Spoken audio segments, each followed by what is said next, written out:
boa noite, internauta, boa noite a você que acessou meu canal, as redes sociais, o YouTube, Facebook, Instagram. Muito boa noite, que o Senhor possa te envolver com a palavra, que Ele possa seduzir o teu coração. Assim como diz o Salmo: seduziste-me, Senhor, e eu me deixei seduzir. Hoje, nesta quarta-feira, dia 10 de fevereiro, onde a igreja toda faz memória à Santa Escolástica, que ela é irmã gêmea de São Bento. Como seu irmão, ela também ingressou na vida monástica e se tornou abadesa de sua comunidade. Gregório Magno fala de uma visita que ela fez ao seu irmão no mosteiro, onde os dois passearam a noite inteira falando da alegria da vida eterna. Então, eles eram irmãos que amavam a Deus. A antífone de entrada vai dizer: esta é a Virgem sábia, do número das prudentes, que foi ao encontro de Cristo com sua lâmpada acesa. E o livro do Gênesis vai falando da criação do homem, que o Senhor fez o céu, fez a terra, mas o Senhor formou o homem do pó da terra. Em nome do Pai, do Filho e do Espírito Santo. Vinde, Espírito Santo, enchei os corações dos vossos fiéis, acendei neles o fogo do vosso amor. Enviai, Senhor, o vosso Espírito, e tudo será criado, e renovareis a face da terra. Oremos, ó Deus, que instruíste os corações dos vossos fiéis, com a luz do Espírito Santo. Fazei que apreciemos retamente todas as coisas, segundo o mesmo Espírito, e gozemos sempre, sempre, eternamente de sua consolação. A primeira leitura vai ser a leitura do livro do Gênesis, capítulo 2, versículo de 9 a 15, de 15 a 17. Vai falando de toda a criação de Deus, que Deus criou o homem do pó da terra, soprou nas narinas o sopro da vida, né? Então, o que é que a gente pode dizer? Que continuamos a percorrer o caminho da criação. Primeiro, o homem que vem do pó da terra, o homem que vem do nada e é moldado pela mão santa de Deus. Então o Senhor desenha o homem com a sua mão de artista. Senhor que desenha. Ontem nós falamos que o Senhor, quando criou o homem, ele ficou maravilhado. O homem e a mulher. Então, o sopro é uma palavra usada na vida pelo Espírito. Na vida espiritual, quando a gente fala de sopro, é o sopro do Espírito sobre este homem, né? Então, a vida que Deus comunica para o homem não é uma vida na qual o homem quer viver por viver, mas é uma vida sobrenatural. Porque quando Deus sopra um sopro de vida sobrenatural sobre o homem, né? E a gente sabe que Deus deu a grande liberdade ao homem. Aqui a gente pode ver que ontem o Senhor criou os pássaros, o Senhor criou toda a natureza. Mas hoje, na leitura do livro do Gênesis, a gente vai ver que o Senhor disse ao homem: você não deve comer da árvore, né? Daquela árvore que está no jardim, né? Aquela árvore de aspecto atraente, de fruto saboroso, a árvore da vida no meio do jardim, é a árvore de conhecimento do bem e do mal.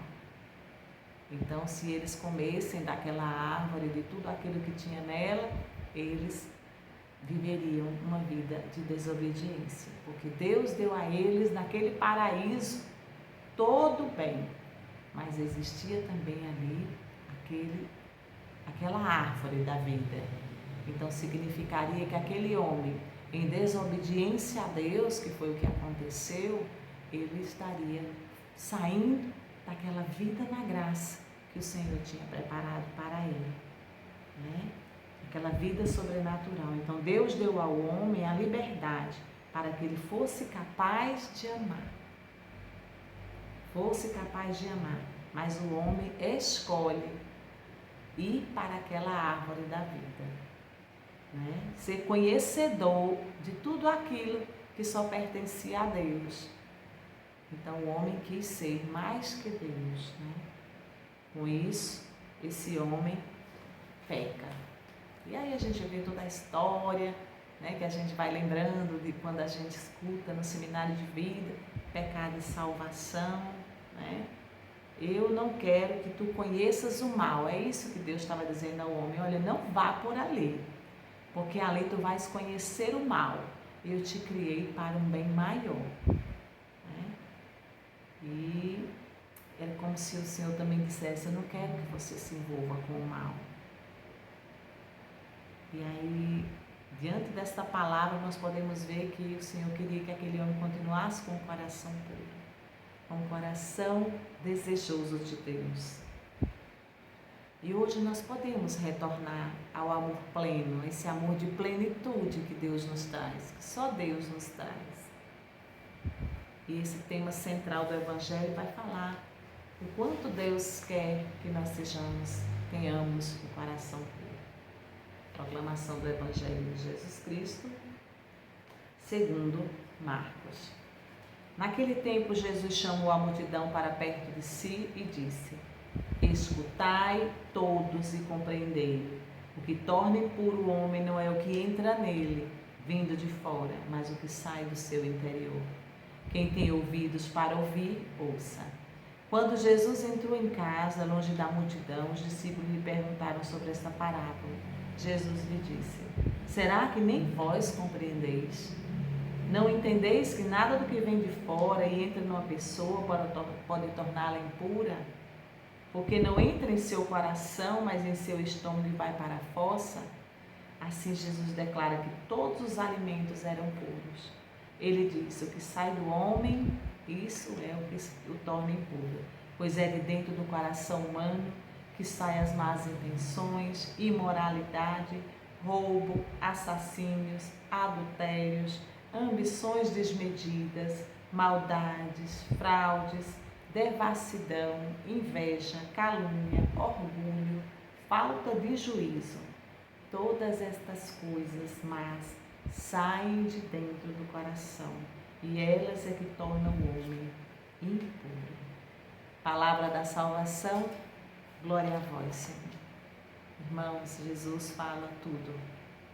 Tudo que nós fazemos, nós que temos más intenções no nosso coração de pecadores, nosso coração que muitas vezes vive da imoralidade, o nosso coração que muitas vezes se atrai pelo roubo, pelas meias verdades, o nosso coração que muitas vezes também não mata o outro com uma faca, com um revólver, mas mata o outro com a palavra torpe, com a palavra dura. Nós que caluniamos, nós que temos muito orgulho de pedir até mesmo perdão a Deus. Falta de juízo, eita, como nós temos essa falta de juízo.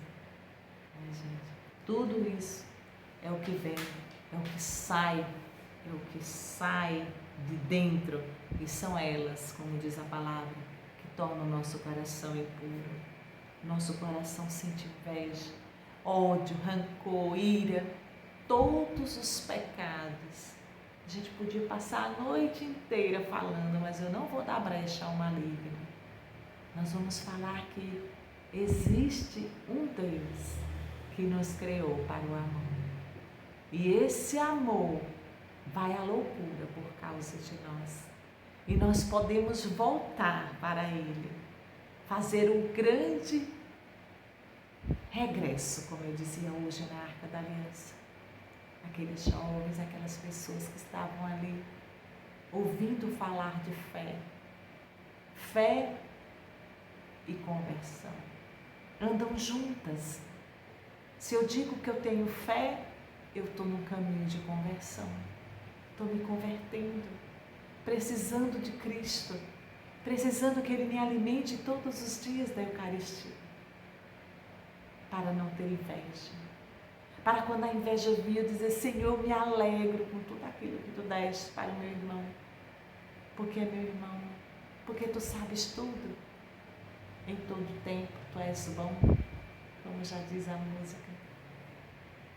E nós E o homem, com toda aquela desobediência, indo para aquela árvore, desobedecendo a Deus, o homem, ao invés de olhar os outros homens com um olhar de compaixão, com um olhar de misericórdia, foi tendo as primeiras tendências ao mal, a inveja, o orgulho, tudo isso veio com o pecado original. O homem que sente inveja, ódio, chega a assassinar o outro.